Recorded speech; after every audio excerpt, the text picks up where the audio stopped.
అనుపమ మాట్లాడే ముందు ఒక చిన్న చెప్పండి ఒక వీడియో ఉంది. We just wanted you to watch that video. చూద్దామా? భయపడద్దు, చూద్దాం. Video please.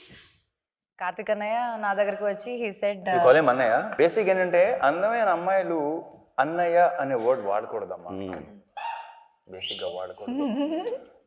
నేను ఎందుకు చెప్పాను, ఎందుకు చెప్తున్నాను, ట్రై టు అండర్స్టాండ్. ఇదంతా ఈ రౌండ్ టేబుల్ వచ్చి స్క్వేర్ టేబుల్ ఇదంతా అయిపోయిన తర్వాత నువ్వు అన్నయ్య అన్న ప్రతిసారి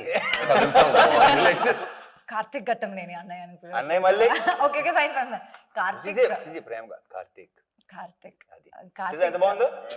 నా వల్ల కావట్లేదు, ఇది 4th ఫిల్మ్ టుగెదర్. అయితే మాత్రం రవితేజ గారు చెప్పింది అక్షరాల నిజం. ఈ రోజుతో తాడో పేడో తేలిపోవాలి.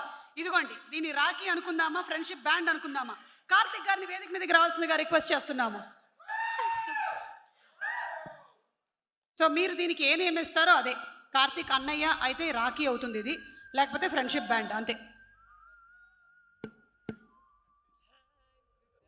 అంటే 4th సినిమా కదా, అన్నయ్య అని పిలిచి పిలిచి పిలిచి చాలా అలవాటు అయిపోయింది. నన్ను చాలా తక్కువ మందిని అలా పిలుస్తాను.